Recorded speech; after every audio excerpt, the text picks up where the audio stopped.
Nigeria has signed the instrument of accession of the agreement for the establishment of the African Trade Insurance Agency.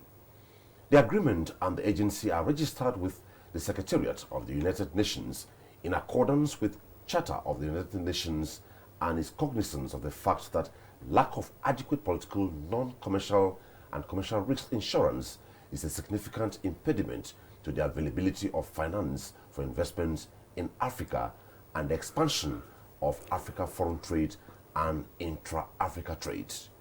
That will be the focus of diplomatic ties. What implications for Africa? What implications for the West African sub-region? That's talking about ECOWAS. Also, what implication for global trade and ties among nations? My guest of the program is a trade and international economics lawyer, consultant to ECOWAS and president of the National Association of Nigerian Traders, Ken Ukaoha. The program continues just after this time out. Stay with us.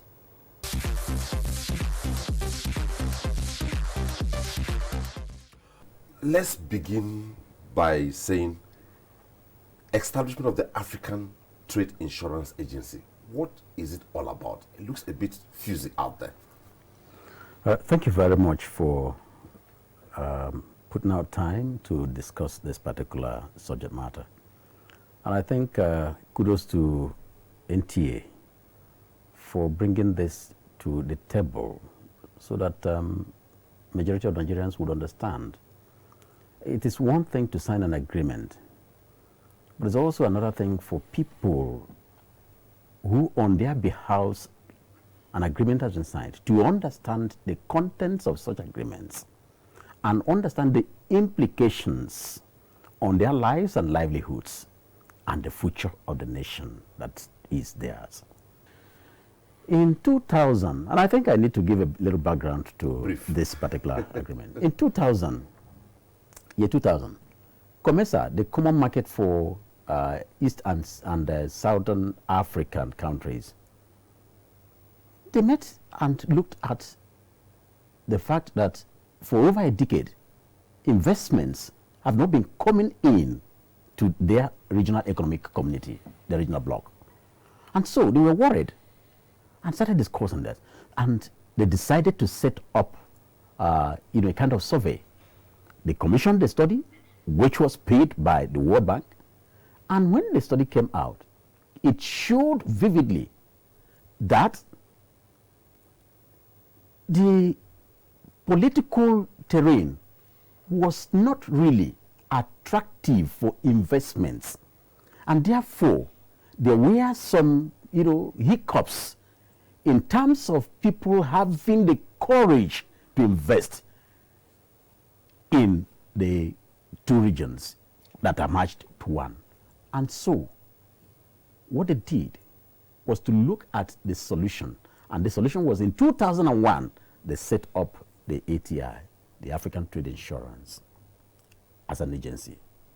It was an agency meant for that particular RIC. But with time, in 2006, the mandate was expanded. And what is it for? To ensure that there is a guiding principle for ensuring that investments that are attracted in the home of Africa are not frustrated. Ensuring that risks are borne, ensuring that capital are secured, ensuring that goods are also secure, ensuring that investment capital essentially are well secured, including freight that comes in from other parts of the world. And that's it. But now that the AFCFTA is being talked about, the African Continental Free Trade Agreement is being talked about, many African countries are trying to see what do we do to ensure that investments that are coming courtesy of the AFCFTA are really properly guaranteed, are really given the kind of background and foundation that will be kept and made use of efficiently. And that's why many countries have been knocking at the door of the ATI. But good enough. I think Nigeria is in this direction to be given a thumbs up. That year 2019, just last year, Nigeria paid about $14 million through the AFDB, African Development Bank, to have an entry into that. Nigeria is not the only country that has paid, but Nigeria worked so hard to make sure that the door was opened, and Nigeria is today a member, fully fledged member of the ATI. Okay, now that President Muhammadu Buhari, in his wisdom as the leader of the country, has signed this and the gate is open to Nigeria, the question one will ask is, before we go to Nigeria, what implication for Africa? The implications for Africa, for ATI, are so huge. One is that the people that you are doing businesses with now have the assurance that their capital, their wealth that they are bringing to your domain is secured. It is like what we have here with the central bank and the Nikon, insurance. Okay. So that is exactly how it works. And, that my investment is not lost. In case anything happens to it, I have my funds. And don't forget, and I think it's very important to let you know, the shareholders of this particular ATI includes the World Bank, the IMF, the African Development Bank. It includes about 10 countries. In fact, if you come to the southern part of the hemisphere in Africa, you only have Cote d'Ivoire. Nigeria is going to be the second now.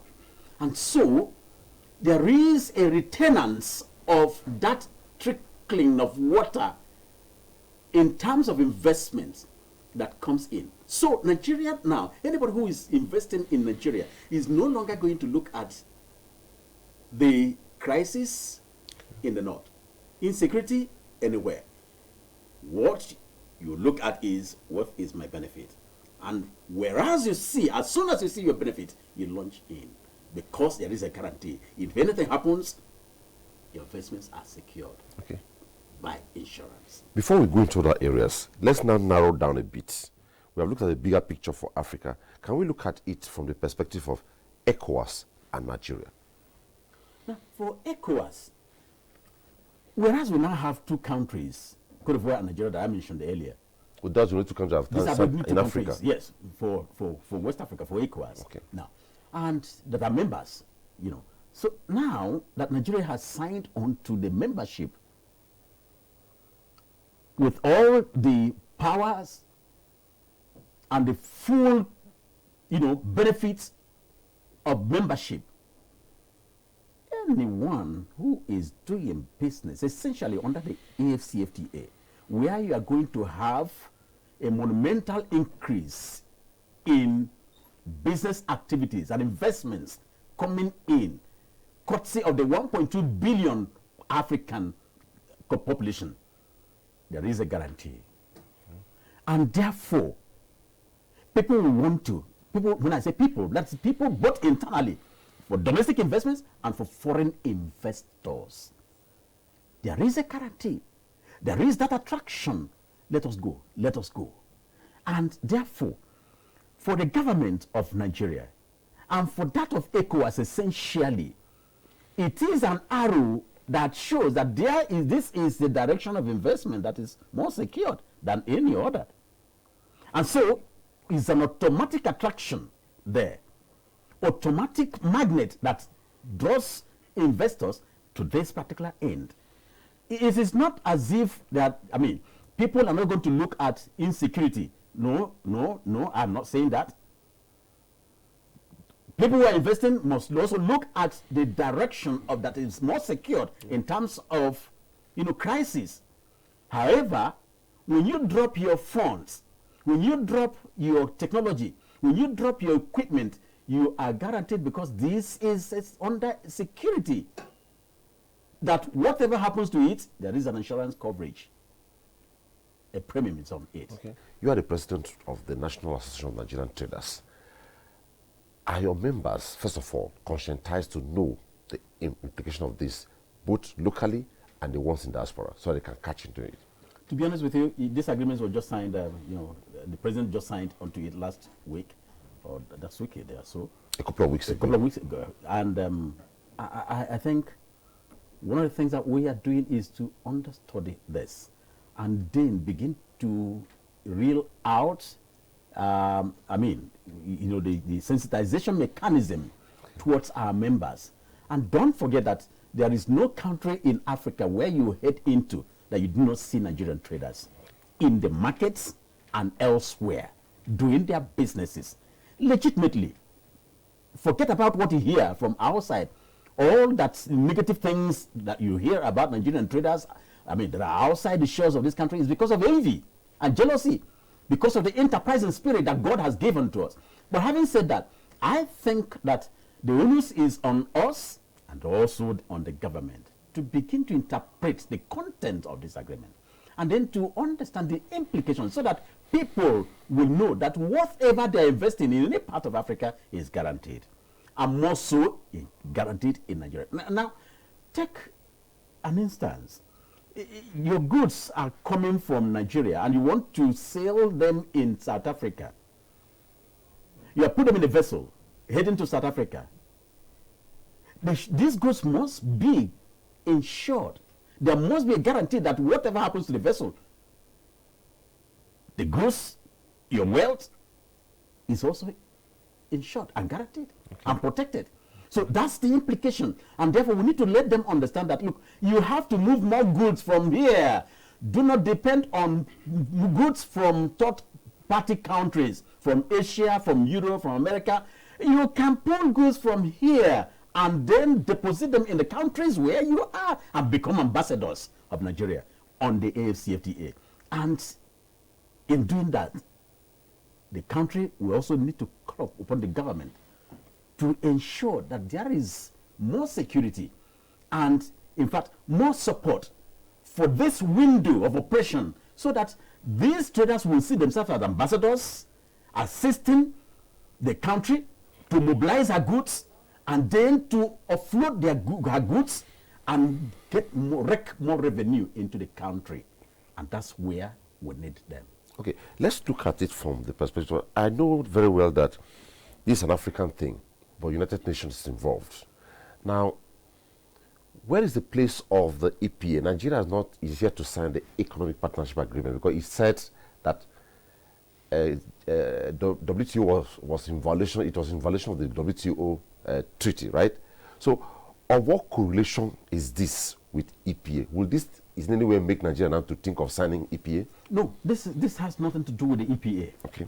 I'm just being curious. Yeah. This has nothing. This security does not have anything to do with the Economic Partnership Agreement. Okay. However, I think I would, on this platform, say that the doors of Nigeria is open. I'm not holding brief, but the doors of Nigeria is open. That any day the European Union knocks at the door and says, please, gentlemen, let's look at this a second time. And of course, we've called upon them, the EU. Let us look at this agreement, the contents of the agreement once again. If it is favorable to you, then we can sign a bilateral agreement and then move up. But because I can tell you that for some years now, the whole thing has been delayed and dulled over there. Nothing is being done. Despite the fact that Ghana and Cote d'Ivoire and all the other countries have signed, Nigeria did not sign. But the implementation, where is it? So it tells you that it is Nigeria that the whole world, in terms of EU, West Africa trade relationship, has been waiting for. And if this big elephant wakes up any day to sign this agreement, then an EPA has come to play. So the African Continental Free Trade Area. Okay, beautiful. Let's look at the domain of World Trade Organization. How will this in any way shore up Africa within the WTO? Yeah, you see, the more there are African countries that are involved in this, the more the morale, the more the integrity, the prestige, the honor of Africa rises. Because, like I mentioned earlier, when you observe rather that IMF is involved as a shareholder, African Development Bank is involved, World Bank itself is involved. There are countries that are involved. In fact, Italy is also involved as a shareholder, and in fact, I think an Italian is the vice president or so. So, so when you see that, what you will begin to think of is that at the world trade, at the multilateral level, everybody understands that, look, investments in Africa is getting more secured. Investments going to Nigeria, which is more than 1/5 of the whole of Africa, is more secured. Because if you're talking about Africa, you cannot conclude that talking about Nigeria. And if Nigeria is involved in this for security reasons, then the world trade is also talking about it. Will it in any way narrow the ambience of global competitiveness, like the developed and the undeveloped? No, I don't think so. What it rather does is what we talked about in the attraction of investments. Attraction of investments, okay. Investment flows. Nobody wants to invest where you don't have security of your investments. And by the time you are insuring your investment, it adds volume to your security, okay. And the security of your investments. It appears as if the fund you have invested is still in your pocket. So if anything happens, you can put your hands in your pocket and still get it, like a magic. So that's exactly what it is. It's like, you know, what we have here, domestic investments where, and that's one of the things that we've been crying about. We have domestic investments running into several billions of dollars in our markets, local markets here in Nigeria, scattered around. But, you know, each time there is any fire incident, billions are smoked away. What you will also understand is that over 98% of these markets are not insured. And that's why we've been talking with government. So that's the bigger picture we're looking at here. That's the bigger picture. That's, I mean, I'm giving you an illustration of what is happening for us to understand how it's, you know, it builds into our own domestic economy. So looking at it further, who gains more? The primary produce exporter or the secondary produce exporter? No, everybody enjoys the benefits, okay, including the country, because all of these people who are transacting the businesses are also meant to pay taxes. And don't forget, they are paying duties, whether import duties or export duties, they are paying. And therefore, the country is also smiling to the bank. Okay, by extension, this has to do with innovativeness, entrepreneurship, enterprise, job creation, labor employability. The Nigerian government just inaugurated the Nigerian Youth Investment Fund. How will the Nigerian youths catch on to this? Maybe those of them who are thinking about going into export. How will your association help them latch onto this to benefit? There's a program we've just started. And that program is looking at entrepreneurship in the area of export dynamics. And we are taking younger people to understand that, you know, many of the people who have been doing businesses, those semi-literates, they have been breaking even. So if, as a graduate, you come in there, then the sky is your limit. So we are trying to extend the kind of lessons and teachings and education, sensitization to these young graduates, so that they become entrepreneurs by themselves and not begin to look for, you know, ties and white-collar jobs. Go and produce something and then export it. There is a space. By next year, West Africa will be heading to 450 million population. West Africa alone, the 15 member countries of West Africa. And we'll be looking at African, you know, continent beyond 1.2 billion population. So if you look at Nigeria, beyond 200 million population alone, and you want to restrict yourself to the Nigerian market, you already have a tentacle to flow. Not to talk about when you now latch on to exporting to, you know, Benin Republic, exporting to Niger Republic, exporting to Ghana, exporting to Cote d'Ivoire, exporting to Mali, exporting to Senegal. There are a lot of things that we can share in common.